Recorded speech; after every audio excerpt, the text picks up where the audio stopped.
Now we move on to Colonial Encounters in Asia, Africa, and Oceania, Chapter 18, otherwise known as The Age of Imperialism. So the Industrial Revolution kind of fueled a second wave of colonization. It fueled European expansion into regions that were a little bit more advanced, that Europe didn't have to so easily go in and dominate. You're talking about things like improvements in weaponry and transportation and even medicine. So this also coincided with the Europeans' growing self-consciousness of themselves as superior. It was just natural. It was just destiny. Kind of like Charles Darwin, who had published his Origin of Species, and this idea that the stronger will rule, or the strong shall survive. So you started to see the stronger countries of the northern hemisphere dominate the weaker ones of the southern hemisphere. The one on the left is a picture of John Bull. John Bull's kind of like Britain's Uncle Sam, and it shows the octopus, or Great Britain, reaching out and taking other lands.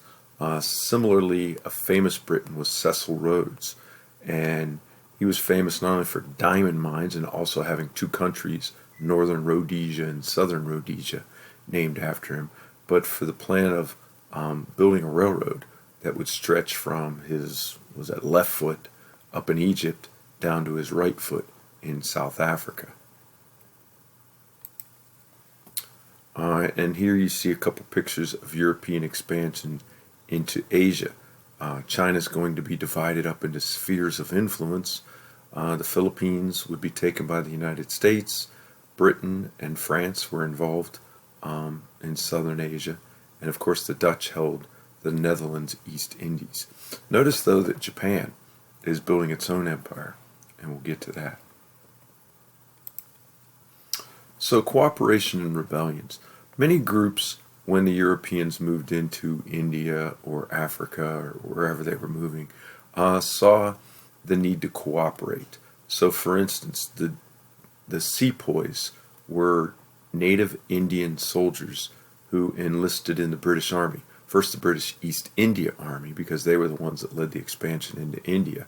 But then when Great Britain took it over, the sepoys, whether they were Gurkhas or Sikhs or just any other Indians, got better pay, better weaponry, so they cooperated. Similarly, many Hindu princes or African princes or chieftains saw the need to cooperate with the colonial masters. It brought them power, it brought them new goods, and even increased wealth. So a lot of times the British or the French would leave local rulers in place as long as they cooperated and pretty much did what they were told. Picture them kind of like puppets. And there was also the promotion of the European education. So the Europeans, especially in Asia, would take Asians like Indians or French Indo-Chinese and bring them back to London or Paris, where they would be educated in British or French ways. And the idea was they were trying to create kind of like a ruling class. So on the top level you'd have the British or French administrators, and then underneath them you would have the educated classes that would do most of the government works. So that's why today you can see throughout, for instance, India or even in regions of Africa, people who speak French or English. So it's kind of the educated classes. An unintended consequence of this was later on, when we get to decolonization in the 20th century, these are the people who are going to lead their nations to independence from the colonial masters. It's the educated class. Africa didn't quite have the educated class. Much of the education of Africans was left to missionaries. So for instance, in countries dominated by France or Belgium, Catholic missionaries. In countries dominated by England, Anglican missionaries. There were periodic rebellions. Many times they were along religious lines. I'll give you a couple good examples. The one in the picture on the left is the Zulu rebellion. The Zulus were really formed in the early 1800s. There were many tribes, but they were united under the great ruler Shaka Zulu, who, with his Mfakane, hammered all the other Bantu tribes out of South Africa and came to dominance. Plus, he organized them into age-set lineages. When the British came, they fought them. Actually, they won a very big battle at Islandawana, where they slaughtered about 200 Brits. This is actually showing the Battle of Rorke's Drift, where a Zulu Impi, which is an army of about 5,000, took on about 300 Brits. It's also showing the power of the British guns. The Zulus were mostly armed with short spears known as asagis, and you had to get close to stab with those. Other ones were the Mahi Mahi Rebellion in German East Africa, what today is Tanzania, also led by religious leaders that were told their people that the German guns, their bullets couldn't harm them if they were blessed properly. Very similar to the ghost dance in the United States, which led to the massacre at Wounded Knee in South Dakota of the Sioux women and children by the U.S. 7th Cavalry. So there were a lot of rebellions. Probably the most famous, though, I do want you to know, is the Sepoy Mutiny in 1856, 1857, around there. So the Sepoys were the soldiers in the British Army in India. And when you loaded your rifle, you had to rip the cartridge with your teeth. It was a paper cartridge filled with powder and ball. And you'd pour the powder in the barrel, and then you'd drop the ball in and pound it down, and the paper would hold it. So in the heat of India, it was greased, so it didn't just crack open and spill the powder everywhere. So religious leaders, Hindu leaders, were told that grease was cow grease, made out of cow fat. And the Muslim sepoys were told, no, it's pig fat. So the concept was the British were trying to pollute their souls. And they rose in rebellion and slaughtered British men, women, and children. It took the Brits months and months to put this thing down. And one of the reasons was to sell new troops to India took forever to go around Africa. It's later going to be the impetus for the building of the Suez Canal. So there were resistance. Some famous, like for instance, the man on the left is Menelik II. He led Ethiopia to victory at the Battle of Ottawa. And you can see the Ethiopian art picture above us where they're captured the Italians. And it's really the one European defeat, the one native African victory. It's really why the Organization of African States meets in Addis Ababa, is based there in Ethiopia, because it's kind of an honor for Ethiopia remaining independent. In fact, you should know that the only two parts of Africa that don't get colonized are Ethiopia, which fought for its independence, and Liberia.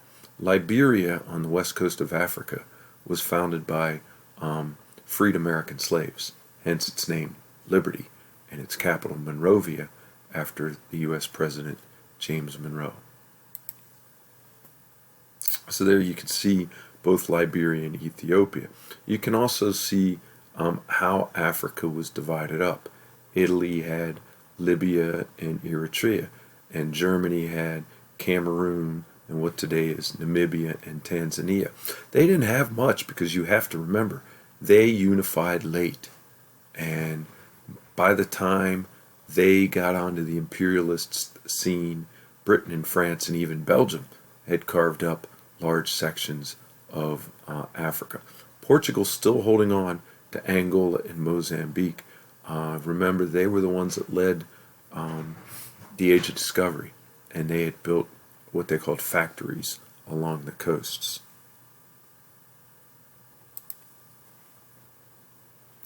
So when the Europeans arrived, race distinguished rulers from those who ruled.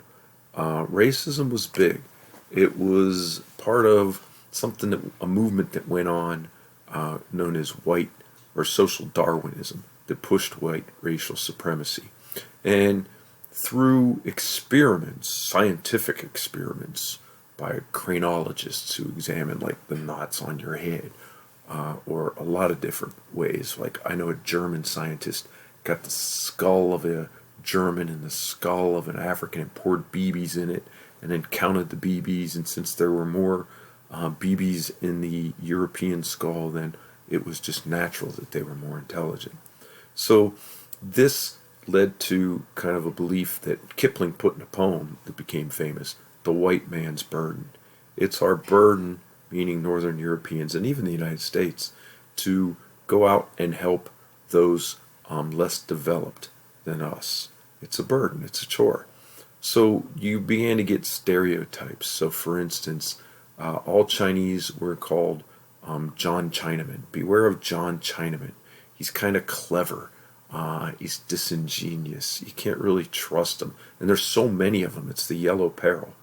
All Pacific Islanders, like people from Tonga or whatever, they're like big children. We need to kind of help them mature and grow up. It's really one of the reasons why the United States got involved in the Philippines. So there was also the idea that it's our duty to spread Christianity. The 1800s saw a revival of religious movements like Great Awakenings. And previously Protestant countries, that was never part of their mission. They were just there to make money. But now it was, again, it's our duty. And then, of course, it's our duty to spread medicine and technology. And they really changed the economies of these regions. No more were people subsistence farmers. Now they grew things for markets. And while that could be bad, so for instance, the cotton farmers of Bengal or Egypt not growing food, leading to starvation, it could also be good. It led to, for instance, a little financial independence from even women in countries like Ghana or Upper Volta or some of the coffee regions or chocolate regions, where they can now grow cash crops and sell them for their own money. So in some ways it could be good, but it definitely changed daily lives. It led to the migration of people to the cities. It led to the migration of men to the mines, especially in South Africa. So a lot of times there's all kinds of stories of men being gone for almost a year. They'd come home, see their wives, end up impregnating them, be gone. The wife would have to, go through pregnancy alone and deliver the child. He'd come back, meet his new child, and start the process all over again. So on the bright side, a lot of these women had no choice but to set rules in their communities. But it was a major social disruption to remove the men into factory jobs in the cities or mining jobs in the country. And as I mentioned, now you couldn't pay taxes in crops or foods. You had to pay them in money. So that money came from your labor or from what you produced. Colonizers counted and classified their subjects. Sometimes they'd give tribes more masculine connotations and they'd favor them, as opposed to some they figured were more feminine. A good example is Rwanda. Maybe you saw the movie Hotel Rwanda or read anything on the Rwandan genocide. The Belgians looked at the Tutsis as very warlike, and they favored them, even though they were the minority. They got good positions in police forces and government jobs. The majority Hutu were seen as maybe more feminine, and they didn't get the advanced jobs. So later on, when democracy finally hit, they would have a Hutu president. And this led in the 1990s, actually the death of a more moderate Hutu president, to the Hutus rising up and slaughtering over 500,000 Tutsis. So they were very good at divide and conquer, pitting one group against another, favoring one group against another. So for instance, in India, the Brits favored, first of all, certain castes, and then later on, their Western educated Indians, where they favored the Sikhs, especially in the military. So wherever they went, there were certain tribes or people, maybe the lowlanders against the mountain people, as the case in Vietnam and Indochina. So there was all kinds of different ways to divide and classify their subjects. And as I mentioned, gender played a role, not just